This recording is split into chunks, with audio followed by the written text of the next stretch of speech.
जय हिंद दोस्तों। आज हम लोग एडुटेरिया का प्रैक्टिस सेट को सॉल्व करने वाले हैं। यह practice set 70 BPSC prelims test series 2024 के लिए है, जो कि यह एडुटेरिया का प्रैक्टिस सेट नंबर पहला है दोस्तों। इसको हम लोग देखने वाले हैं, तो चलिए हम लोग देखते हैं। इसमें पहला क्वेश्चन दिया गया है कि रिक्त स्थान की पूर्ति विकल्प में दिए गए उचित शब्दों के आधार पर कीजिए। तो आपको इसमें बताना है कि भारत में सबसे प्राचीन और पठनीय शिलालेख मौर्य सम्राट अशोक के हैं। वे आमतौर पर ईस्वी पूर्व तीसरी शताब्दी में ए में दिया गया है लिपि कौन सी है, और बी में दिया गया है भाषा में लिखे गए हैं। कौन सी भाषा में लिखी गई है और कौन सी लिपि में। तो इसका राइट आंसर क्या होगा दोस्तों? ब्राह्मणी लिपि में और प्राकृत भाषा में। ब्राह्मणी लिपि, प्राकृत भाषा, ऑप्शन नंबर इसका बी वाला राइट आंसर होगा दोस्तों। फिर उसके बाद आता है क्वेश्चन नंबर सेकंड है। इसमें कहा जा रहा है कि सूची फर्स्ट को, जो कि नवपाषाण कालीन बस्तियां, तथा सूची सेकंड अवस्थित को सुमेलित कीजिए तथा सूचियों के नीचे दिए गए कूट की सहायता से सही उत्तर का इसमें चयन करना है। कौन सा इसमें सही है? तो ये चिरांद दिया गया है। चिरांद ये जो कि दोस्तों कहाँ पे है? ये बिहार में है। बुर्जहोम, बुर्जहोम ये कश्मीर में है दोस्तों। बुर्जहोम ये कहाँ पे है? ये कश्मीर में है। फिर कोल्डिहवा, कोल्डिहवा ये कहाँ पे है? तो कोल्डिहवा ये उत्तर प्रदेश में है, कोल्डिहवा। फिर उसके बाद उतनूर, उतनूर ये कहाँ पे है दोस्तों? उतनूर आंध्र प्रदेश में है, दूसरा सही है। और पिकलहिल, पिकलहिल ये कहाँ पे है? ये कर्नाटक में है दोस्तों। इसका राइट आंसर क्या होगा? ए का इसमें तीसरा है, बी का चौथा, सी का पहला, डी का दूसरा और ई का इसमें पांचवा सही है दोस्तों। तो इसका राइट आंसर क्या होगा? इसका राइट आंसर होगा दोस्तों ऑप्शन नंबर इसका डी वाला सही है। ऑप्शन नंबर इसका डी वाला राइट आंसर होगा। फिर उसके बाद आता है क्वेश्चन नंबर थर्ड है दोस्तों। इसमें कहा जा रहा है कि मोहनजोदड़ो से प्राप्त महान स्नानागार का परिमाप था। तो मोहनजोदड़ो से प्राप्त जो स्नानागार था, इसका परिमाप बताना है कितना था। तो इसका परिमाप 11.88 मीटर लंबा, 7.01 मीटर चौड़ा और 3.43 मीटर गहराई थी। तो ऑप्शन नंबर इसका डी वाला राइट आंसर होगा दोस्तों। फिर उसके बाद आता है क्वेश्चन नंबर 4 है कि हड़प्पा सभ्यता किस धातु युग से संबंधित मानी जाती है? यह मानी जाती है कांस्य युगीन सभ्यता। कांस्य युगीन सभ्यता, ऑप्शन नंबर इसका पहला वाला सही दोस्तों। फिर क्वेश्चन नंबर 5 है। इसमें कहा जा रहा है कि शूद्र शब्द का उल्लेख पहली बार ऋग्वेद के किस अध्याय में आया है? तो ये आया है दोस्तों 10वें मंडल में। ऑप्शन नंबर इसका डी वाला सही है, होगा 10वीं। फिर क्वेश्चन नंबर 6 है कि जनपद शब्द का पहली बार उल्लेख कहाँ मिलता है? तो जनपद शब्द का पहली बार उल्लेख ये मिलता है दोस्तों ब्राह्मण ग्रंथों में। ब्राह्मण ग्रंथों में, ऑप्शन नंबर इसका बी वाला राइट आंसर होगा। क्वेश्चन नंबर 7 है कि जैन धर्म के संबंध में निम्नलिखित कथनों पर विचार करें और आपको बताना है इसमें से कौन सा कथन सही है। तो कौन सा कथन सही है इसको बताना है। पहला कथन दिया गया है कि जैन धर्म के सिद्धांतों के प्रचार के लिए पाली भाषा का अपनाया गया था, जो कि पहला वाला क्या है? गलत है दोस्तों। पहला वाला क्या है? पहला वाला गलत है। ये पाली भाषा नहीं यहाँ, बल्कि क्या अपनाया गया था? प्राकृत भाषा को। दूसरे में कहा जा रहा है कि अधिकांश जैन धर्म से जुड़े साहित्य की रचना अर्ध मगधी में किया गया था, ये जो कि सही दोस्तों, दूसरा वाला इसका सही है। तीसरे में कहा जा रहा है कि 6वीं शताब्दी में पाटलिपुत्र में जैन ग्रंथों के संकलन का काम पूरा किया गया था, ये भी क्या है? ये भी इसमें गलत है दोस्तों, ये भी इसमें गलत है। तीसरा वाला भी, जैन ग्रंथों का कार्य ये 6वीं शताब्दी पाटलिपुत्र में नहीं बल्लभी के गुजरात में किया गया था। ये पाटलिपुत्र में नहीं, ये गुजरात में किया गया था, बल्लभी में। फिर क्वेश्चन नंबर इसके कथन नंबर चौथा है दोस्तों कि जैन धर्मावलंबियों ने कन्नड़ भाषा में विकास में पर्याप्त योगदान दिया था, ये भी इसमें सही है। इसका राइट आंसर क्या होगा? दूसरा और चौथा इसका सही दोस्तों, दूसरा और चौथा इसका सही है। तो दूसरा चौथा ऑप्शन नंबर इसका सी वाला राइट आंसर होगा। फिर क्वेश्चन नंबर 8 है दोस्तों कि यूरोपीय भाषाओं में अनुवादित होने वाली प्राचीनतम भारतीय साहित्य ग्रंथ कौन सा है? तो प्राचीनतम भारतीय साहित्य ग्रंथ ये जो कि अभिज्ञान शाकुंतलम है। कौन सा है? तो अभिज्ञान शाकुंतलम है। ऑप्शन नंबर इसका ए वाला राइट आंसर होगा दोस्तों। फिर क्वेश्चन नंबर 9 है कि निम्नलिखित कथनों पर विचार करें और आपको बताना इसमें से कौन सा कथन सही है। क्वेश्चन नंबर 9 बताना है कौन सा कथन सही है। तो पहला दिया गया है कि पाल शासक धर्मपाल ने नालंदा विश्वविद्यालय की स्थापना की थी, जो कि ये क्या है, ये गलत है दोस्तों। पहला वाला इसका क्या है, पहला वाला गलत है। ये धर्मपाल के द्वारा नहीं, ये कुमार गुप्त प्रथम के द्वारा किया गया था। दूसरे में कहा जा रहा है कि पाल शासक देवपाल ने विक्रमशिला विश्वविद्यालय की स्थापना की थी। तो विक्रमशिला विश्वविद्यालय की स्थापना ये धर्मपाल के द्वारा किया गया था, ना कि देवपाल के द्वारा, इसलिए दूसरा वाला भी इसका गलत होगा। तीसरा वाला कहा जा रहा है कि पाल शासक बौद्ध मत के संरक्षक थे, तो ये सही दोस्तों, तीसरा वाला इसका सही है। चौथे में कहा जा रहा है कि पाल शासकों ने ब्राह्मणों को खूब दान दिया था, तो ये भी क्या है, ये भी सही दोस्तों। तो तीसरा और चौथा इसका सही है। तीसरा चौथा ऑप्शन नंबर इसका डी वाला राइट आंसर होगा दोस्तों, तीसरा और चौथा इसका सही है। फिर क्वेश्चन नंबर 10 है दोस्तों। इसमें कहा जा रहा है कि किस चोल शासक ने गंगई कोड चोलम यानी कि गंगा का चोल विजेता की उपाधि ग्रहण की थी।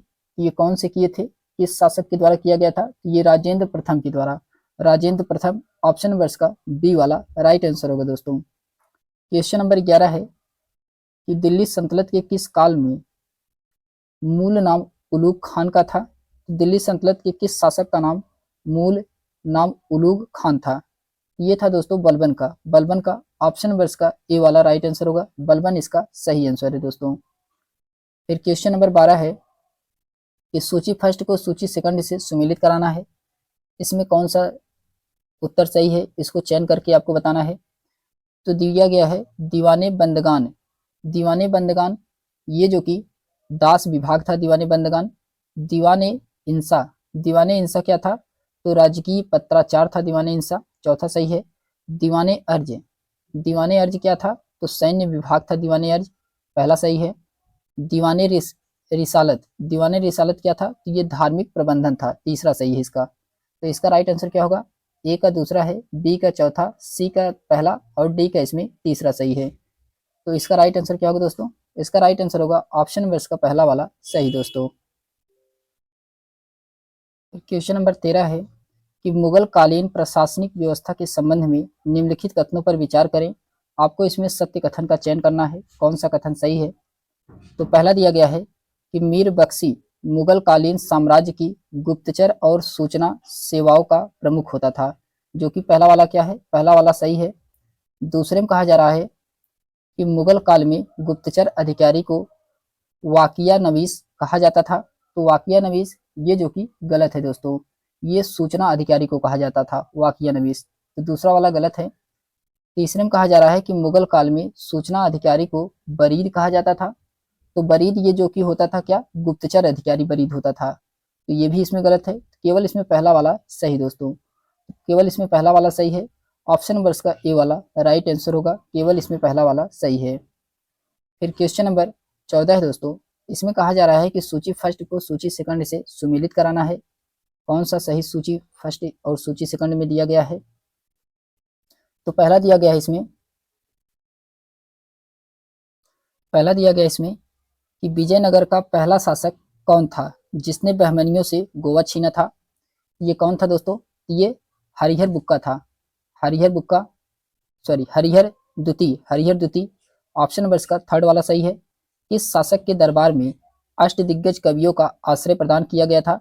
ये कौन से शासक थे, ये थे दोस्तों, नीचे दिया गया है, ये थे कृष्णदेव राय, कृष्णदेव राय, तो बी का चौथा सही है। किस शासक के काल में अब्दुल रज्जाक विजयनगर आया था, तो अब्दुल रज्जाक ये विजयनगर आया था दोस्तों, किसके शासनकाल में, ये देवराय द्वितीय के शासनकाल में, अब्दुल रज्जाक ये देवराय द्वितीय के शासनकाल में आया था, पहला सही है इसका। फिर उसके बाद आता है दोस्तों डी वाले में कहा जा रहा है कि विजयनगर के किस शासक ने चीन के सम्राट के पास अपना दूत भेजा था। तो चीन के सम्राट के पास अपना दूत ये हरिहर, सॉरी ये बुक्का प्रथम के पास भेजा था, तो इसका राइट आंसर क्या होगा, दूसरा सही है डी वाला। फिर उसके बाद आता है ई में दिया गया है गुलरी महल की स्थापना किसके द्वारा करवाई गई थी। ये करवाया गया था दोस्तों मान सिंह के द्वारा। और जौनपुर नगर की स्थापना करने वाला शासक कौन था, ये फिरोज शाह तुगलक था। तो इसका राइट आंसर क्या होगा, ए का तीसरा है, बी का चौथा है, सी का पहला है, डी का दूसरा है और ई का छठवां है और एफ का पांचवा है। तो इसका राइट आंसर क्या होगा? इसका राइट आंसर होगा दोस्तों ऑप्शन नंबर इसका बी वाला सही दोस्तों, ऑप्शन नंबर इसका बी वाला राइट आंसर होगा। फिर उसके बाद आता है क्वेश्चन नंबर 15 है। इसमें कहा जा रहा है कि सूची फर्स्ट को सूची सेकंड से सुमेलित कराना है। क्वेश्चन नंबर 15 में इसमें सूची फर्स्ट दिया गया है और सूची सेकंड दिया गया है। पुर्तगालियों ने गोवा पर अधिकार स्थापित किया, तो कब अधिकार स्थापित किया था? ये 1510 में। तीसरा सही है। पुर्तगालियों ने अपना पहला दुर्ग किला कोचीन में स्थापित किया, ये कब किया था? ये 1503 में किया था, पहला सही है। फ्रांसिस्को डी अल्मीडा को पुर्तगाली क्षेत्रों के लिए भारत में प्रथम गवर्नर जनरल बनाया गया था, ये कब बनाया गया था दोस्तों? ये बनाया गया था 1505 में, दूसरा सही है। पुर्तगालियों ने गोवा को अपनी राजधानी बनाया था, तो ये कब बनाया था? तो 1530 में। तो इसका राइट आंसर क्या होगा? ए का तीसरा है, बी का पहला है, सी का दूसरा और डी का इसमें चौथा सही है। तो इसका राइट आंसर क्या होगा? तो इसका राइट आंसर होगा दोस्तों ऑप्शन नंबर इसका सी वाला सही है, ऑप्शन नंबर इसका सी वाला राइट आंसर होगा। फिर उसके बाद आता है क्वेश्चन नंबर 16 है कि सूची फर्स्ट में दिया गया है उत्तर मुगल कालीन राज्य और सूची सेकंड में दिया गया है संस्थापक। इसको आपको सही चयन करना है, कौन सा इसका आंसर सही है। क्वेश्चन नंबर 16 में इसमें दिया गया है दोस्तों कि बंगाल बंगाल बंगाल ये मुर्शीद कुली खां, बंगाल मुर्शीद कुली खां था। अवध का नवाब कौन था? अवध का शहादत खान या बुरहान मुल्क था, तो दूसरा सही है। हैदराबाद का था दोस्तों निजामुल मुल्क, हैदराबाद का था, चौथा सही है। मैसूर मैसूर का था दोस्तों हैदर अली, तो ये पहला सही है। इसका राइट आंसर क्या होगा? ए का इसमें तीसरा है, बी का दूसरा है, सी का चौथा है, डी का इसमें पहला है दोस्तों। तो इसका राइट आंसर होगा दोस्तों ऑप्शन नंबर इसका बी वाला राइट आंसर है दोस्तों। फिर उसके बाद आता है क्वेश्चन नंबर 17 है दोस्तों कि बंगाल के निम्नलिखित नवाबों का शासनकाल क्रम के व्यवस्थित कीजिए तथा उपयुक्त विकल्प के आधार पर उत्तर दीजिए। आपको इसमें कौन से शासनकाल सबसे पहले आया था उसके बारे में बताना है, क्रम से व्यवस्थित करना है इसमें। तो सबसे पहले कौन आए थे? तो सबसे पहले इसमें आए थे दोस्तों मुर्शीद कुली खां। मुर्शीद कुली खां ये जो कि 1700 से लेकर के 1727 तक इसका शासनकाल था, ये पहले नंबर पे आएगा। फिर दूसरे नंबर पे आएगा दोस्तों शाह शुजा का कार्यकाल 1727 से लेकर के 1739 ईस्वी तक था, ये दूसरे नंबर पे आएगा। तीसरे नंबर पे आएगा दोस्तों, तीसरे नंबर पे सरफराज खान का कार्यकाल 1739 से लेकर के 1740 तक था, ये तीसरे नंबर पे आएगा। और चौथे नंबर पे आएगा दोस्तों अली वर्दी खान का कार्यकाल था 1740 से लेकर के 1756 तक। तो इसका राइट आंसर क्या होगा? 1432 ऑप्शन नंबर इसका सी वाला सही दोस्तों। फिर क्वेश्चन नंबर 18 है कि रिंग फेस यानी कि घेरे की नीति का प्रणेता कौन माना जाता है? ये वारेन हेस्टिंग। रिंग फेस या घेरे की प्रणीति का नेता कौन माना जाता है? तो वारेन हेस्टिंग माना जाता है, ऑप्शन नंबर इसका पहला वाला सही दोस्तों। क्वेश्चन नंबर 19 है कि फरियाजी कौन थे? तो फरियाजी ये थे दोस्तों हाजी शरियतुल्लाह के अनुयायी थे, हाजी शरियतुल्लाह के अनुयायी थे, ऑप्शन नंबर इसका बी वाला राइट आंसर होगा। फिर क्वेश्चन नंबर 20 है कि 1857 की क्रांति के नायक मंगल पांडे को फांसी की सजा कब दी गई थी? तो फांसी की सजा इनको दिया गया था दोस्तों 8 अप्रैल 1857 को, 8 अप्रैल 1857 को, ऑप्शन नंबर इसका बी वाला राइट आंसर होगा दोस्तों। फिर उसके बाद आता है कि क्वेश्चन नंबर 21 है कि कथन ए दिया गया है और कारण आर दिया गया है, आपको इसमें सही विकल्प का चयन करना है। क्वेश्चन नंबर 21 में कौन सा इसमें सही है?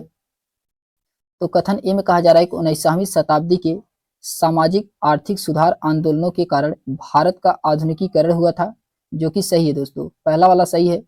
कारण आर में कहा जा रहा है कि सामाजिक धार्मिक आंदोलन के जड़ में बुद्धवाद, मानवतावाद और वैज्ञानिक दृष्टिकोण जैसे विचार थे, जो कि आधुनिकता के आधार पर माने जाते थे। तो कारण आर भी सही दोस्तों, इसमें दोनों सही है और इसका सही एक्सप्लेनेशन भी कर रहा है। तो इसका राइट आंसर क्या होगा? ऑप्शन नंबर इसका पहला वाला सही दोस्तों, ए और आर दोनों सही है, आर ए की सही स्पष्टीकरण भी कर रहा है। क्वेश्चन नंबर 22 है दोस्तों, इसमें कहा जा रहा है कि मिलान कराने के लिए दिया गया है, राजनीतिक संस्थाएं दिया गया है, स्थापना का वर्ष दिया गया है। तो इसमें दिया गया है कि बंगाल ब्रिटिश इंडिया सोसाइटी, ये 1843 ईस्वी में इसकी स्थापना हुई थी। तो इसका दूसरा सही है। British India association, British India association ये 1851 में, तीसरा सही है। बंग भाषा प्रकाशिका सभा, तो बंग भाषा प्रकाशिका सभा ये कब हुआ था? ये हुआ था 1836 में, इसका पहला सही है।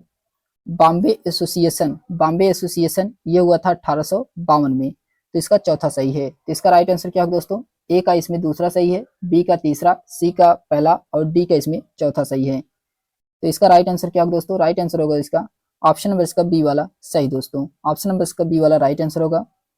फिर क्वेश्चन नंबर 23 है दोस्तों कि सूची फर्स्ट को सूची सेकंड से सुमेलित कराना है, क्वेश्चन नंबर 23 में। तो इसमें दिया गया है दोस्तों, सूची फर्स्ट को सूची सेकंड से सुमेलित कराना है। गदर पार्टी, गदर पार्टी ये सैन फ्रांसिस्को यूएसए में हुआ था, अमेरिका में, तीसरा सही है। इंडिया हाउस, इंडिया हाउस ये लंदन ब्रिटेन में हुआ था, दूसरा सही है। United India house, United India house ये यूएसए सिएटल में हुआ था, यूएसए सिएटल में हुआ था, चौथा सही है। स्वदेशी सेवक ग्रह, स्वदेशी सेवक ग्रह ये वैंकूवर कनाडा में हुआ था, वैंकूवर कनाडा में, पांचवा सही है। तो इसका राइट आंसर क्या होगा?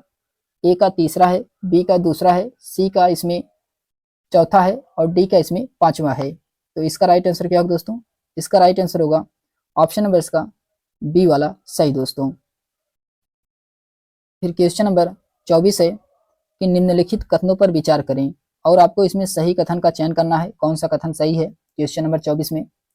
तो पहला दिया गया है कि एनी बेसेंट ने अप्रैल 1916 में मद्रास में all India home rule league की स्थापना की थी, जो कि ये क्या है? गलत है दोस्तों। एनी बेसेंट ने सितंबर 1916 में होम रूल लीग की स्थापना किया था, सितंबर 1916 में, ये अप्रैल नहीं होगा, इसलिए पहला वाला कथन क्या है? गलत है। सेकंड वाले में कहा जा रहा है कि बाल गंगाधर तिलक ने अपनी इंडिया होम रूल लीग की स्थापना सितंबर 1916 में किया था, तो जो कि ये भी क्या है? गलत है। तिलक ने अप्रैल 1916 में किया था, इसलिए ये भी गलत है, ये सितंबर नहीं होगा, अप्रैल होगा। थर्ड में कहा जा रहा है तिलक ने अपनी पहली home rule meeting Belgaum Karnataka में की थी, ये सही दोस्तों। तीसरा वाला इसका क्या है? तीसरा वाला इसका राइट आंसर होगा, तो ऑप्शन नंबर इसका सी वाला राइट आंसर दोस्तों, केवल इसमें तीसरा वाला ही सही है।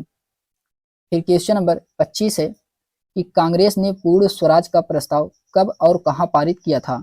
तो कांग्रेस ने पूर्ण स्वराज का प्रस्ताव ये दिसंबर 1929 में कांग्रेस के लाहौर अधिवेशन में किया गया था, दिसंबर 1929 में कांग्रेस के लाहौर अधिवेशन, ऑप्शन नंबर इसका सी वाला राइट आंसर होगा दोस्तों। क्वेश्चन नंबर 26 है कि 1937 के प्रांतीय चुनाव में कांग्रेस द्वारा मंत्रिमंडल का गठन निम्न में से किन राज्यों में किया गया था? तो कौन कौन से राज्य में किया गया था? ये बॉम्बे में किया गया था दोस्तों, मद्रास में किया गया था और मध्य प्रांत में किया गया था और उड़ीसा में किया गया था। तो पहला, दूसरा, चौथा, पांचवा इसका सही है। पहला, दूसरा, चौथा, पांचवा, ऑप्शन नंबर इसका बी वाला राइट आंसर होगा दोस्तों। फिर क्वेश्चन नंबर 27 है कि कांग्रेस कार्य समिति ने कब और कहां भारत छोड़ो आंदोलन के प्रस्ताव को अपनी स्वीकृति दी थी? ये दिया था दोस्तों जुलाई 1942 में वर्धा में, जुलाई 1942 वर्धा में, ऑप्शन नंबर इसका सी वाला राइट आंसर होगा दोस्तों। फिर क्वेश्चन नंबर 28 है कि निम्नलिखित घटनाओं को कालानुक्रमित क्रम में व्यवस्थित करें तथा उपयुक्त विकल्प के आधार पर उत्तर दें। तो आपको इसमें बताना है क्वेश्चन नंबर 28 में कौन सा सही होगा। तो सबसे पहले इसमें क्या होगा? सबसे पहले इसमें आएगा दोस्तों सरकारी दमन के विरोध में गांधी जी का उपवास 21 दिनों का, ये कब हुआ था? ये हुआ था दोस्तों फरवरी 1943 में, फरवरी 1943 में हुआ था, फरवरी 1943 में हुआ था, ये पहले नंबर पे आएगा। फिर दूसरे नंबर पे आएगा दोस्तों पाकिस्तान दिवस मनाया गया, पाकिस्तान दिवस ये 23 मार्च 1943 को मनाया गया था, ये दूसरे नंबर पे आएगा, 23 मार्च 1943 को मनाया गया था। फिर तीसरे नंबर पे आएगा दोस्तों राजगोपालाचारी फार्मूला, राजगोपालाचारी फार्मूला ये जुलाई 1944 में आएगा, जुलाई 1944 में हुआ था, ये तीसरे नंबर पे आएगा। चौथे नंबर पे आएगा दोस्तों वेवेल योजना, चौथे नंबर पे क्या आएगा? वेवेल योजना, ये कब हुआ था? तो मई 1945 में हुआ था। फिर पांचवें नंबर पे आएगा दोस्तों शिमला सम्मेलन, शिमला सम्मेलन ये पांचवें नंबर पे आएगा, ये कब हुआ था? ये हुआ था जून 1945 में। तो इसका राइट आंसर क्या होगा दोस्तों? 4-5-1-2-3, 4-5-1-2-3 इसका राइट आंसर होगा। ऑप्शन नंबर इसका डी वाला सही दोस्तों, 4-5-1-2-3 इसका राइट आंसर होगा दोस्तों। फिर क्वेश्चन नंबर 29 है, सूची फर्स्ट को सूची सेकंड से सुमेलित कराना है। क्वेश्चन नंबर 29 में, तो इसमें दिया गया है दोस्तों, Lord Pethick Lawrence, Lord Pethick Lawrence ये भारत के सचिव थे। एबी अलेक्जेंडर ये क्या थे, ये नौसेना मंत्री थे। और स्टैफोर्ड क्रिप्स ये थे क्या दोस्तों, ये व्यापार बोर्ड के अध्यक्ष थे। तो इसका राइट आंसर क्या होगा, ए का पहला सही है, बी का तीसरा है और सी का इसमें चौथा सही है। तो इसका राइट आंसर होगा दोस्तों सी का चौथा, ऑप्शन नंबर इसका सी वाले में इसका राइट आंसर होगा दोस्तों। फिर उसके बाद आता है क्वेश्चन नंबर 30 है कि वर्नाकुलर प्रेस एक्ट के संबंध में असत्य कथन का चयन करें। तो वर्नाकुलर प्रेस एक्ट में इसमें बताना है कौन सा कथन असत्य है। इसमें पहला कथन दिया गया है कि यह अधिनियम 1878 में देसी भाषाओं के समाचार पत्रों पर सरकारी नियंत्रण स्थापित करने हेतु लाया गया, जो कि ये क्या है सही दोस्तों। दूसरे में कहा जा रहा है कि जिला दंडकों के देसी अखबारों के संबंध में अंतिम निर्णय लेने का अधिकार दिया गया, ये भी सही दोस्तों। तीसरे में कहा जा रहा है कि अमृत बाजार पत्रिका कार्यवाही से बचने के लिए रातों रात अंग्रेजी भाषा के समाचार पत्र में परिवर्तित हो गई, ये भी इसमें सही दोस्तों। चौथे में कहा जा रहा है कि इसे 1883 में लॉर्ड रिपन के द्वारा निरस्त किया गया, ये क्या है दोस्तों, ये गलत है।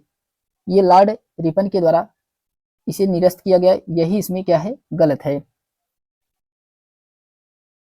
तो इसका राइट आंसर क्या होगा, ये 1883 नहीं होगा, यहाँ पे होगा क्या 1881, 1881 और लॉर्ड रिपन ने इसे रद्द किया था।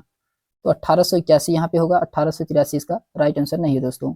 ऑप्शन नंबर इसका डी वाला यही जो कि इसमें क्या है असत्य है। क्वेश्चन नंबर 31 है कि सरल आकारिक लक्षणों पर आधारित पादपों और प्राणियों के वर्गीकरण को सर्वप्रथम किसने प्रस्तावित किया था। तो सर्वप्रथम ये अरस्तु के द्वारा प्रस्तावित किया गया था दोस्तों, किसके द्वारा, अरस्तु के द्वारा। ऑप्शन नंबर इसका सी वाला सही है। फिर क्वेश्चन नंबर 32 है कि अदरक तना है जड़ नहीं है, क्योंकि ये दोस्तों इनमें नोड और इंटरनोड होता है, नोड और इंटरनोड होता है। ऑप्शन नंबर इसका बी वाला राइट आंसर होगा दोस्तों। फिर क्वेश्चन नंबर 33 है कि विटामिन और खनिज रोग और विकार दिया गया है इसमें, तो इसका राइट आंसर क्या होगा, इसमें मिलान कराना है, बताना है इसमें कौन सा युग्म सही सुमेलित है। तो आपको इसमें बताना है कौन सा युग्म सही सुमेलित है। विटामिन ए छीड़ता दृष्टिहीनता, जो कि ये सही है। विटामिन बी1 बेरी बेरी, ये भी सही है। विटामिन डी रिकेटिस, ये भी सही है। लौह अरक्ता, ये भी इसमें क्या है सही दोस्तों। सभी आंसर क्या है सही है, ऑप्शन नंबर इसका डी वाला राइट आंसर है दोस्तों, सभी चारों क्या हैं सुमेलित हैं। फिर क्वेश्चन नंबर 34 है कि सूची फर्स्ट को सूची सेकंड से सुमेलित कराना है। क्वेश्चन नंबर 34 में इसमें दिया गया है, पहला दिया गया है हाइड्रोक्लोरिक अम्ल, हाइड्रोक्लोरिक अम्ल ये जीवाणुओं का विनाश करता है, ये दूसरा सही है। संश्लेषण,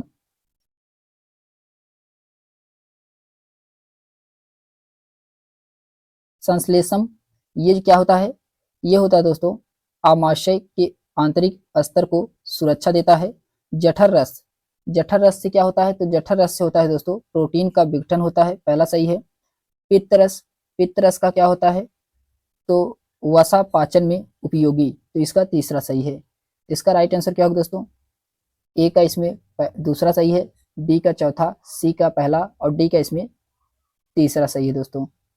तो इसका राइट आंसर क्या होगा, इसका राइट आंसर होगा दोस्तों ऑप्शन नंबर इसका बी वाला राइट आंसर है दोस्तों। फिर उसके बाद आता है क्वेश्चन नंबर 35 है, इसमें बताना है कि निम्नलिखित में से कौन सा युग्म सही सुमेलित नहीं है। तो मानव रोग दिया गया है और रोग कारक सूक्ष्म जीव दिया गया है, आपको बताना है इसमें से कौन सा युग्म सही सुमेलित नहीं है। तो मलेरिया प्रोटोजोआ ये जो कि सही है। हेपेटाइटिस ए वायरस ये भी सही है। टाइफाइड जीवाणु ये भी सही है। इसमें दिया गया है दोस्तों खसरा जीवाणु, खसरा जीवाणु ये जो कि क्या है ये गलत है दोस्तों, खसरा जीवाणु नहीं होगा, खसरा से क्या होगा वायरस होगा, खसरा वायरस होगा, यहाँ जीवाणु नहीं होगा, यहाँ पे वायरस होगा। तो ऑप्शन नंबर इसका डी वाला यही सही सुमेलित नहीं है दोस्तों। फिर क्वेश्चन नंबर 36 है कि इनविट्रो निषेचन जिसे हम लोग वीएफ के संदर्भ में असत्य कथन का चयन करना। इसमें बताना है कौन सा कथन असत्य है। क्वेश्चन नंबर 36 में इसमें असत्य कथन है दोस्तों, निषेचन के बाद युग्मज को 1 माह बाद माता के गर्भाशय में स्थापित कर दिया जाता है। तो ऑप्शन नंबर इसका सी वाला, ये जो कि क्या है दोस्तों, ये असत्य है। जबकि इसमें इसके द्वारा शरीर के बाहर कृत्रिम निषेचन कराया जाता है, ये सत्य है। इस प्रक्रिया में ताजा अंडाणु एवं शुक्राणु का प्रयोग होता है, तो ये भी सही है। इसका प्रयोग तब होता है जब स्त्री की अंडवाहिनियां अवरुद्ध हो, ये भी इसमें सही है। ऑप्शन नंबर इसका सी वाला यही जो कि इसका क्या है दोस्तों, गलत है। क्वेश्चन नंबर 37 है दोस्तों कि निम्नलिखित कथनों पर विचार करें और असत्य कथन का इसमें चयन करना है। कौन सा कथन असत्य है। पहला दिया गया है कि समसूत्री विभाजन में 4 नई कोशिकाएं बनती हैं, जो कि ये क्या है दोस्तों, ये गलत है। इसमें 2 प्रकार की कोशिकाएं बनती है, ये वाला गलत है पहला वाला। दूसरे में कहा जाए अर्ध सूत्री विभाजन में 2 समरूप संतति कोशिकाएं बनती हैं, ये भी क्या है, ये भी असत्य है दोस्तों। इसमें दोनों कथन असत्य हैं, तो ए और बी दोनों, पहला और दूसरा, इसमें दोनों क्या हैं, असत्य हैं। फिर उसके बाद आता है क्वेश्चन नंबर 38 है दोस्तों कि मनुष्य के शरीर में पाए जाने वाले तत्वों को अवरोही क्रम में व्यवस्थित करें। तो आपको इसमें अवरोही क्रम में व्यवस्थित करना है। तो सबसे पहले हाइड्रोजन, फिर उसके बाद कैल्शियम, फिर नाइट्रोजन, फिर कार्बन और फिर लास्ट में क्या होगा, ऑक्सीजन होगा दोस्तों। ऑप्शन नंबर इसका डी वाला यही राइट आंसर होगा। फिर क्वेश्चन नंबर 39 है दोस्तों कि निम्नलिखित में से किस विटामिन को हार्मोन्स माना जाता है। ये विटामिन डी को हार्मोन्स माना जाता है। ऑप्शन नंबर इसका डी वाला राइट आंसर होगा दोस्तों। फिर उसके बाद आता है क्वेश्चन नंबर 40 है कि निम्नलिखित में से कौन अंतःस्रावी ग्रंथि के उदाहरण है।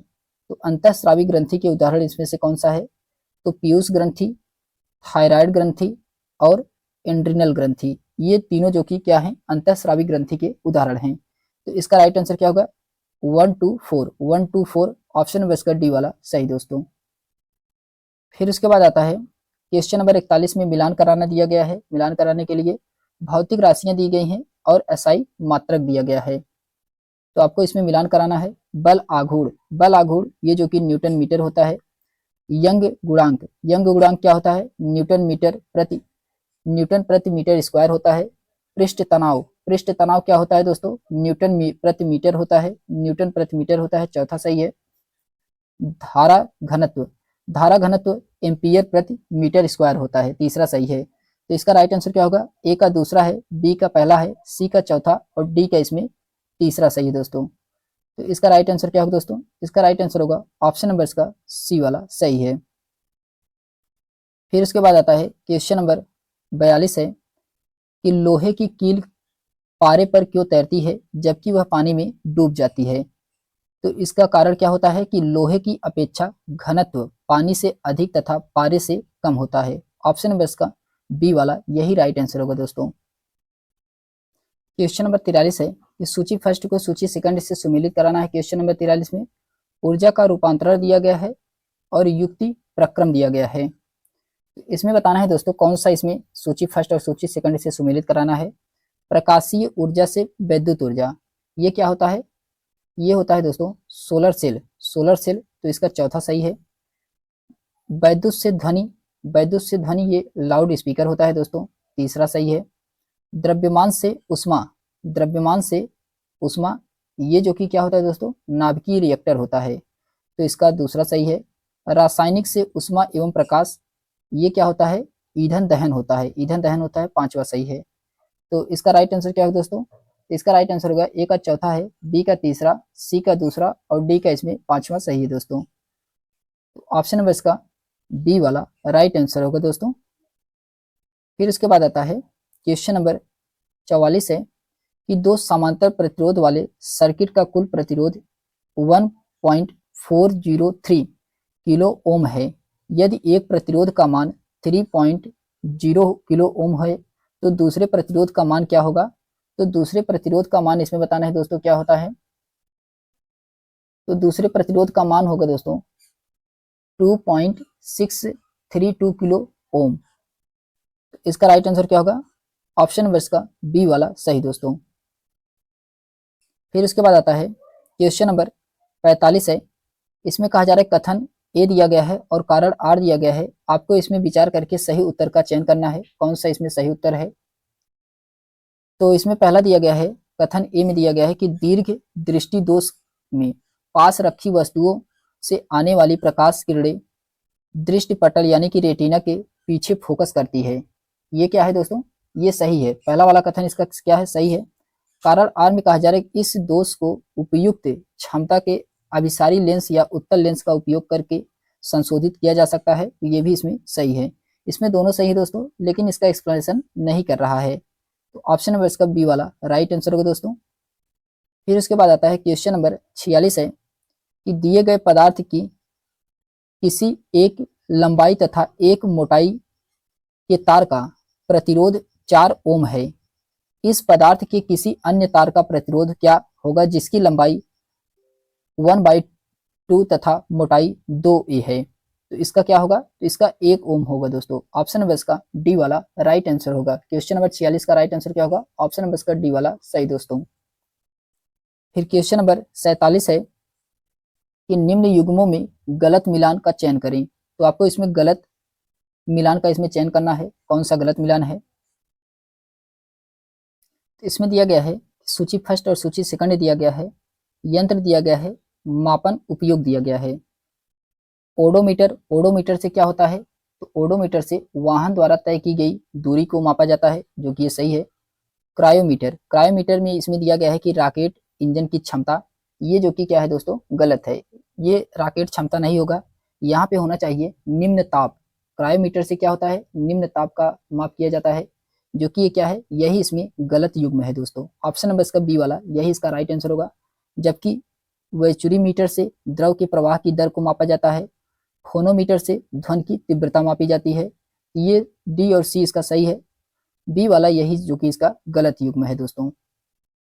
क्वेश्चन नंबर 48 दोस्तों कि सूची फर्स्ट को सूची सेकंड से सुमेलित कराना है। इसमें दिया गया है कि भंजन, भंजन ये जो कि पेट्रोलियम, प्रगलन, पगलन ये जो कि ताम्र, हाइड्रोजनीकरण, हाइड्रोजनीकरण का संबंध खाद्य वसा से है। वल्कनीकरण, वल्कनीकरण का संबंध ये रबर से है। तो इसका राइट आंसर क्या होगा, ए का दूसरा सही है, बी का तीसरा है, सी का चौथा है और डी का इसमें पहला सही दोस्तों। तो इसका राइट आंसर होगा दोस्तों ऑप्शन नंबर इसका बी वाला सही है। ऑप्शन नंबर इसका बी वाला राइट आंसर होगा। फिर उसके बाद आता है क्वेश्चन नंबर 49 है कि फिनोल्फथलीन अम्ल के साथ अभिक्रिया करके क्या करता है। तो अम्ल के साथ अभिक्रिया करके इसमें कोई परिवर्तन नहीं करता है दोस्तों। ऑप्शन नंबर इसका सी वाला राइट आंसर होगा, कोई भी परिवर्तन नहीं करता है। फिर उसके बाद आता है क्वेश्चन नंबर 50 है कि अधातुओं के संदर्भ में निम्नलिखित कथनों पर विचार करें। आपको इसमें सत्य कथन का चयन करना है, कौन सा कथन इसमें सही है। क्वेश्चन नंबर 50 में तो पहला दिया गया है कि सभी अधातुएं उष्मा तथा विद्युत की कुचालक होती हैं। ये क्या है दोस्तों, पहला वाला कथन इसका गलत है। दूसरे में कहा जा रहा है कि सभी अधातुएं अनुदादित रहित होती हैं, अनुनादित रही होती हैं, ये सही दोस्तों, दूसरा वाला इसका सही है। तीसरे में कहा जा रहा है कि सभी आध्यात्मिक तत्व आवर्त सारणी में पी ब्लॉक में स्थित है। तो ये भी क्या है, ये भी इसमें गलत है दोस्तों। ऑप्शन नंबर इसका बी वाला राइट आंसर होगा, केवल इसमें दूसरा वाला ही सही है। फिर उसके बाद आता है क्वेश्चन नंबर 51 है कि समस्थानिकों के बारे में निम्नलिखित में से कौन सा कथन गलत है। तो आपको बताना है समस्थानिक के बारे में इसमें से कौन सा कथन गलत है। तो पहला कथन दिया गया है कि समस्थानिक विभिन्न रासायनिक तत्वों के परमाणु होते हैं जिनके परमाणु द्रव्यमान समान होते हैं लेकिन उनकी परमाणु संख्या भिन्न होती है। तो पहला वाला इसका सही दोस्तों। दूसरे में कहा जा रहा है कि आवर्त सारणी में समस्थानिकों का स्थान भिन्न है क्योंकि उनकी परमाणु संख्या भिन्न होती है। तो ये भी क्या है, ये भी इसमें गलत है दोस्तों। इसमें दोनों कथन क्या है, गलत है। तो ऑप्शन नंबर इसका सी वाला राइट आंसर होगा दोस्तों, पहला दूसरा दोनों इसमें क्या है, गलत है। फिर उसके बाद आता है क्वेश्चन नंबर 52 है कि निम्नलिखित कथनों पर विचार कीजिए। आपको इसमें असत्य कथन का चयन करना है, कौन सा कथन इसमें गलत है क्वेश्चन नंबर 52 में। तो पहला दिया गया है कि ध्वनि की प्रबलता इसकी आवर्ती वृत्त पर निर्भर करती है। तो आवृत्ति पर निर्भर करती है ध्वनि की प्रबलता, तो ये क्या है, ये गलत है दोस्तों, ये आयाम पर निर्भर करती है। पहला वाला इसका गलत है। दूसरे में कहा जाए ध्वनि का तारत्व इसके आयाम पर निर्भर करता है, ये भी क्या है, ये भी गलत है दोस्तों। दूसरा वाला भी गलत है। ऑप्शन नंबर इसका सी वाला राइट आंसर होगा। पहला दूसरा इसमें दोनों क्या है, गलत हैं। फिर क्वेश्चन नंबर 53 है कि ऊर्जा संरक्षण के संबंध में निम्नलिखित कथनों पर विचार करें और सत्य कथन का चयन करना है। कौन सा कथन इसमें सही है ऊर्जा संरक्षण के संबंध में? तो पहला कथन इसमें दिया गया है कि इसके अनुसार ऊर्जा केवल एक रूप से दूसरे रूप में रूपांतरित हो सकता है, जो कि क्या है, सही है पहला वाला। दूसरे में कहा जा रहा है कि रूपांतरण के पश्चात कुल ऊर्जा सदैव अचर रहती है, ये भी सही है। तीसरे में कहा जा रहा है ऊर्जा उत्पन्न की जा सकती है परंतु विनाश संभव नहीं है, ये क्या है दोस्तों, ये गलत है इसका। तो पहला और दूसरा इसका सही है। ऑप्शन नंबर इसका सी वाला यही इसका राइट आंसर होगा दोस्तों। फिर क्वेश्चन नंबर 54 है कि निम्नलिखित कथनों पर विचार कीजिए और इसमें सत्य कथन का चयन करना है। कौन सा कथन सही है क्वेश्चन नंबर 54 में? तो पहला दिया गया है कि उपचयन अभिक्रिया के समय हाइड्रोजन का ह्रास होता है, जो कि क्या है, सही है। पहला वाला इसका क्या है, सही है। दूसरे वाले में कहा जा रहा है कि अपचयन जो कि अभिक्रिया के समय ऑक्सीजन की वृद्धि होती है, ये क्या है, ये गलत है दोस्तों। इसका केवल पहला वाला ही सही है। ऑप्शन नंबर इसका ए वाला यही इसका राइट आंसर होगा। क्वेश्चन नंबर 55 है कि एक्वा रेजिया अल्मराज के संदर्भ में असत्य कथन इसमें बताना है। कौन सा इसमें असत्य है एक्वा रेजिया अल्मराज के संदर्भ में? तो इसका राइट आंसर क्या होगा? इसका राइट आंसर होगा दोस्तों, इनमें HNO3 एवं HCl का अनुपात क्रमशः 3:1 दिया गया है, ये जो कि क्या है दोस्तों, ये गलत है। ऑप्शन नंबर इसका बी वाला यही इसका राइट आंसर होगा, यही इसमें गलत है। फिर उसके बाद आता है क्वेश्चन नंबर 56 है।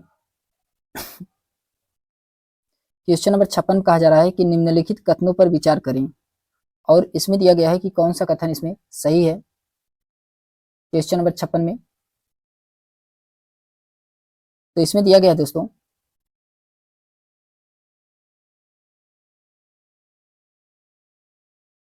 पहला है इसमें कि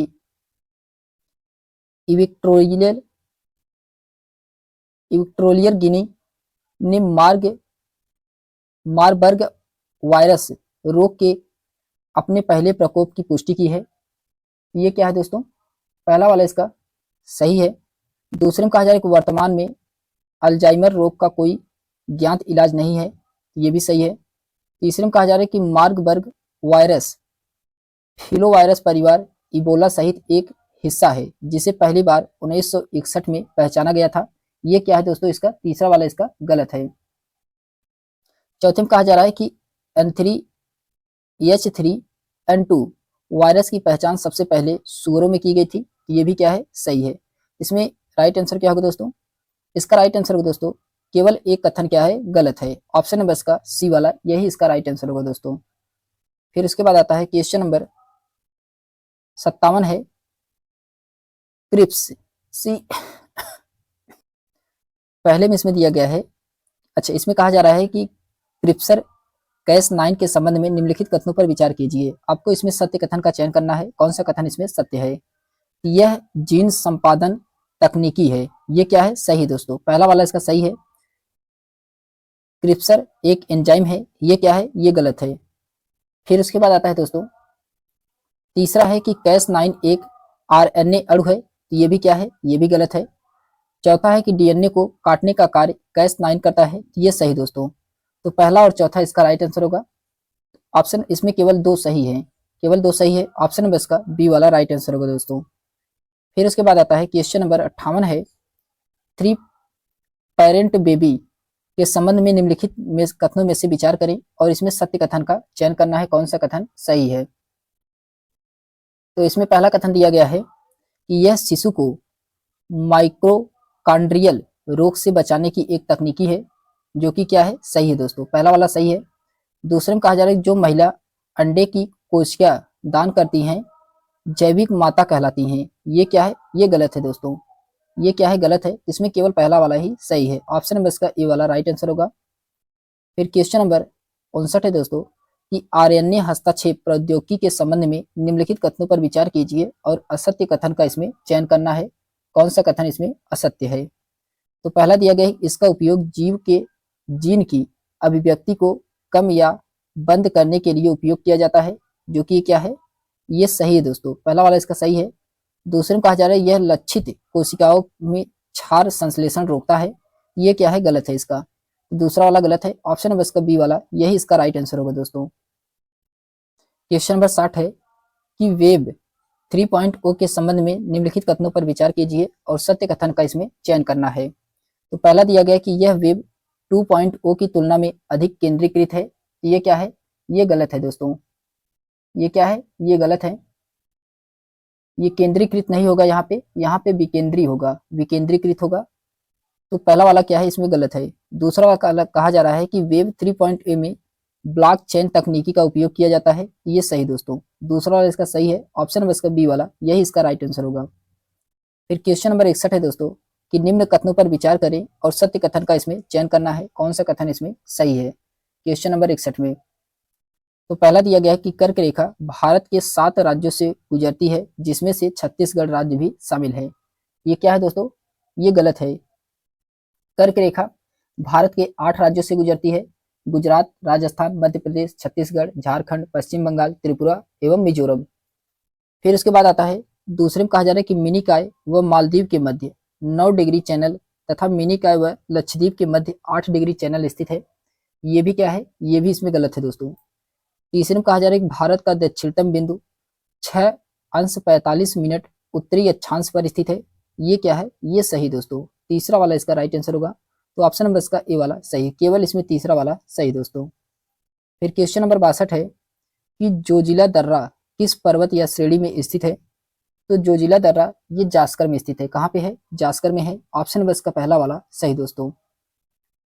फिर क्वेश्चन नंबर 63 है कि गंगा के बाएं तट की मुख्य सहायक नदियों का पश्चिम से पूर्व का क्रम क्या है।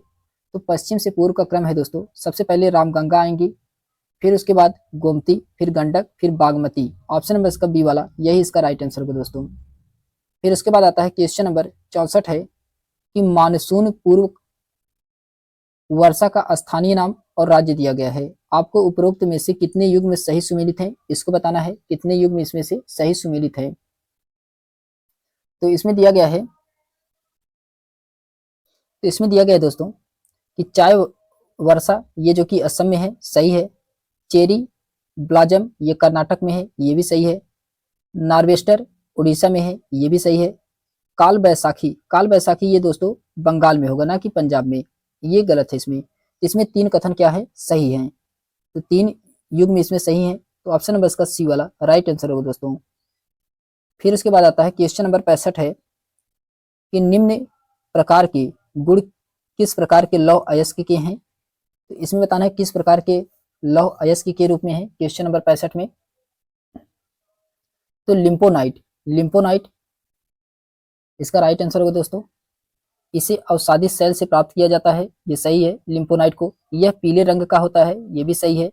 इसे जल योजित लोहे का ऑक्साइड भी कहते हैं, ये भी सही है। इसमें 35 से 50% तक लोहे का अंश होता है, ये भी सही दोस्तों। ये लिमोनाइट के बारे में कहा गया है, ऑप्शन नंबर इसका पहला वाला सही दोस्तों। फिर क्वेश्चन नंबर 66 है कि निम्न में से कौन से जनजातीय समूह प्रोटो ऑस्ट्रेलियाइड प्रजाति से संबंधित हैं। तो प्रोटो ऑस्ट्रेलियाई संबंधित से कौन सी हैं, तो ये संथाल है दोस्तों, मारिया है और भील है, ये तीनों है दोस्तों, संथाल, मारिया, भील। तो इसका पहला, तीसरा और चौथा सही दोस्तों, पहला, तीसरा, चौथा, ऑप्शन नंबर इसका बी वाला यही इसका राइट आंसर होगा दोस्तों। क्वेश्चन नंबर 67 है दोस्तों कि मिलान करें, एल्युमिनियम उद्योग और स्थापना सहयोगी देश दिया गया है।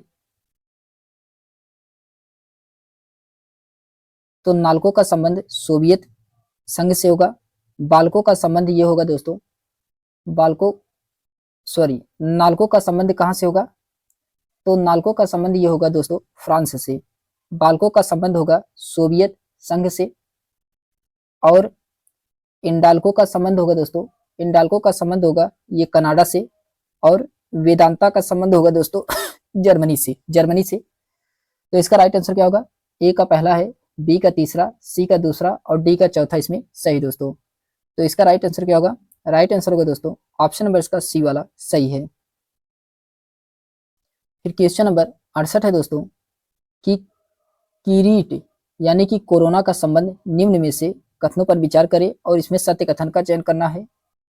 तो पहला कथन दिया गया है कि यह सूर्य के वायुमंडलीय की तीसरी परत के रूप में जाना जाता है, जो कि पहला वाला इसका क्या है दोस्तों? सही है। दूसरे में कहा जा रहा है यह केवल पूर्ण चंद्रग्रहण के दौरान ही देखा जा सकता है, ये गलत है दोस्तों।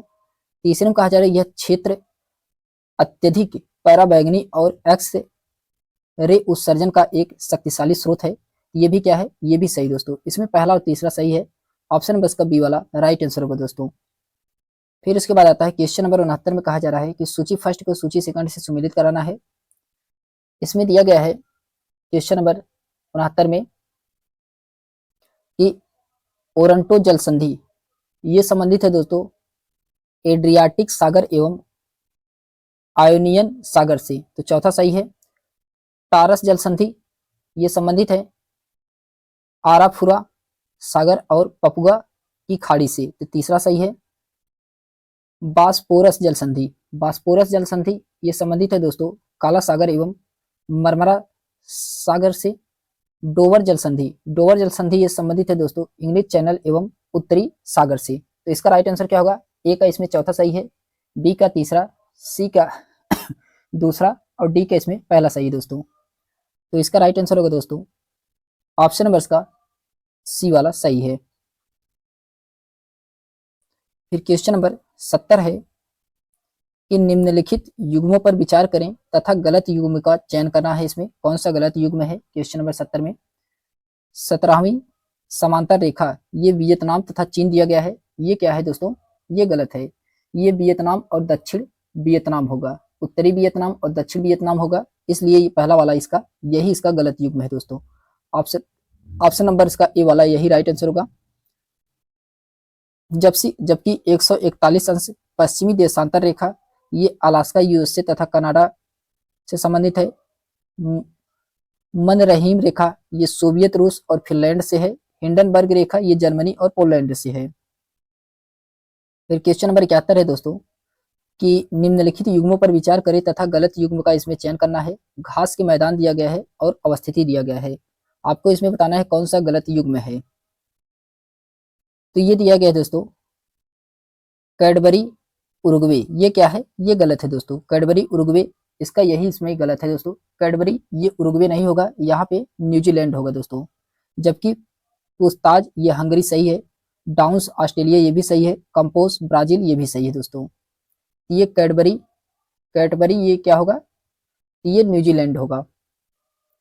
फिर क्वेश्चन नंबर 72 है दोस्तों, 72 में कहा जा रहा है कि निम्नलिखित में से कौन सा रेगिस्तान अफ्रीका में है। तो कौन सा रेगिस्तान अफ्रीका में है? यह रेगिस्तान जो है दोस्तों कौन सा रेगिस्तान अफ्रीका में है? तो ये कोड के रूप में इसमें बताना है, कोड के रूप में। तो सबसे पहले कौन सा आएगा? सहारा रेगिस्तान, ये पहले नंबर पे आएगा। फिर उसके बाद दूसरे पे आएगा नामीबी रेगिस्तान और पहले पे आएगा तीसरे पे आएगा कालाहारी रेगिस्तान। इसका राइट आंसर क्या होगा? 431 इसका राइट आंसर दोस्तों। ऑप्शन नंबर इसका सी वाला ये इसका राइट आंसर होगा। क्वेश्चन नंबर 73 है दोस्तों कि अंतरिम सरकार 1946 के संबंध में निम्नलिखित युग्मों पर विचार कीजिए और आपको बताना है इसमें से कौन सा युग्म सही सुमेलित है। तो इसमें दिया गया है कि जान मथाई, जो कि ये जान मथाई क्या थे उस समय? तो उद्योग एवं नागरिक पूर्ति मंत्री थे, ये पहला वाला इसका क्या है? गलत है दोस्तों। लियाकत अली ये वित्त मंत्री थे, जो कि सही है। आसफ अली क्या थे? ये रेल एवं परिवहन मंत्री थे, तो ये भी सही है। जोगेंद्र नाथ मंडल उस समय विधि मंत्री थे, ये इसमें गलत होगा दोस्तों। CH भाभा वाणिज्यिक मंत्री दिया गया है, ये भी इसमें गलत होगा। कार्य खनन एवं ऊर्जा मंत्री थे, तो ये भी इसमें गलत है। तो दूसरा और तीसरा इसका सही है दोस्तों, दूसरा तीसरा इसका सही है। तो ऑप्शन नंबर इसका डी वाला सही दोस्तों, दूसरा और तीसरा इसका राइट आंसर होगा। फिर क्वेश्चन नंबर 74 है कि विषय और अनुच्छेद दिया गया है, इसमें आपको उपरोक्त में से कितने युग्म सही सुमेलित हैं इसको बताना है। क्वेश्चन नंबर 74 में तो इसमें दिया गया है दोस्तों धन विधेयक की परिभाषा ये 110 में दिया गया है, ये गलत है दोस्तों। राज्यपाल की नियुक्ति अनुच्छेद 155 में दिया गया है, ये सही है। राज्यों में विधान परिषदों का उत्पादन या सृजन ये अनुच्छेद 169 में है, ये भी सही है। 6 वर्ष से कम आयु के बालकों के लिए निःशुल्क और अनिवार्य शिक्षा उपबंध ये अनुच्छेद 45 में है, ये भी सही दोस्तों। इसमें केवल 3 ऑप्शन क्या है सही है, तो ऑप्शन नंबर इसका सी वाला राइट आंसर होगा। केवल 3 ऑप्शन इसमें सही दोस्तों। फिर क्वेश्चन नंबर 75 है कि निम्नलिखित कथनों पर विचार करें और सत्य कथन का इसमें चयन करना है, कौन सा कथन इसमें सही है। तो पहला कथन दिया गया है कि राज्य की सीमा परिवर्तन या नाम बदलने से पूर्व सांसद को राज्य से अनुमति लेना आवश्यक है, ये गलत है दोस्तों। दूसरे में कहा जा रहा है उपरोक्त परिवर्तन से संबंधित किसी अध्यादेश में राष्ट्रपति की पूर्व मंजूरी की आवश्यकता होती है, ये क्या है, ये सही है। तीसरे में कहा जा रहा है संविधान द्वारा क्षेत्रीय एकता या राज्य के अस्तित्व की गारंटी नहीं दी गई है, ये भी क्या है, ये भी सही दोस्तों। दूसरा और तीसरा इसका सही है, तो ऑप्शन नंबर इसका बी वाला राइट आंसर होगा दोस्तों। केवल इसमें दूसरा और तीसरा सही है। फिर क्वेश्चन नंबर 76 है कि सूची फर्स्ट और सूची सेकंड को सुमेलित कराना है, कौन सा इसमें सही है, सूची फर्स्ट और सूची सेकंड से। तो इसमें दिया गया दोस्तों बंदी प्रत्यक्षीकरण ये जो कि विधि के विरुद्ध किसी को हिरासत में रखना, ये पहला इसका सही है। प्रतिषेध प्रतिषेध ये अधीनस्थ न्यायालय को सुधार संबंधित निर्देश दिया गया है, चौथा सही है। परमादेश परमादेश ये जो कि सार्वजनिक कर्तव्यों को ना निभाना, ये सही है। अधिकार परीक्षा ये लोक कार्यकाल को अनाधिकार ग्रहण करना, ये इसका तीसरा सही दोस्तों। इसका राइट आंसर क्या होगा, ए का इसमें पहला है, बी का चौथा है, सी का दूसरा है और डी का इसमें तीसरा सही दोस्तों। तो इसका राइट आंसर होगा दोस्तों ऑप्शन नंबर इसका सी वाला सही है।